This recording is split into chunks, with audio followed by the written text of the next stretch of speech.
नमस्कार मु अमूल्य दीर्घ 3 दिन पर पुणी मन पड़ुछि से नव दास विषय आ गुलिकांड घटई गोपाल दास विषय पदे अधे छोट कथा कहबी बड़ दुख लगुच आउ बेसी दुख लगुच आज समय आउ मंत्री माने जो माने आम ओडिशा रे नेता माने हय तो नवबाबू भली आ खुलाम खुला बुलिबा को साहस करि परिबेनी। यार कारण यही हत्या को जेतिकी मु अनुभव करुछि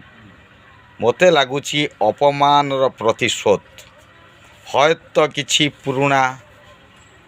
विगत दिन रे नवबाबू सहित गोपाल दासर किछि ना किछि तिक्ततापूर्ण समय कटि न होई थांता जदि आपण मानक सोशल मीडिया माध्यम आम जी खबर पाऊँ गोपाल दास जड़े भद्र व्यक्ति थिले मेलापी लोक थिले तांको सांगसाथी माने जहाँ कहउछंती आ ये भली जड़े लोक हठात क्रोधान्वित होई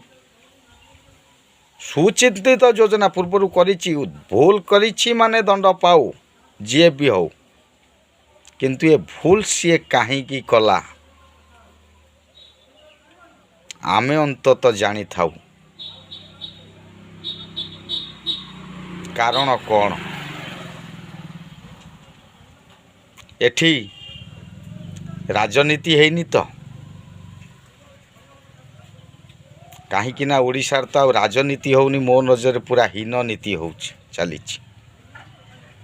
ये छोट ठारू बड़ जाए समस्ते गोटाए दल रे आ गोटाए स्वर रे कर चलचंती सबु तो आमर आउ कौन दरकार माने पैसा अच्छी भोट अच्छी एथिपाई समस्त प्रकार जेते विगत दिन रे ओडिशा रे मर्डर होईची हत्या होईची कौन सी गोटे मर्डर सत्यासत्य उन्मोचन हलानी दोषी दंड पाइला नहीं सेथिपाई हय तो आजिर दिन रे आम मानक भितरु केही ना केही दोष करने को भी डरू नहीं। मोर आशा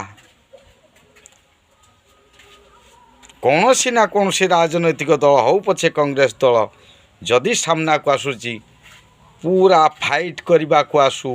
समस्त घटनार विगत 20 वर्ष भितर जेते घटना घटी बोली तार पुंखानुपुंखा तदंत करने को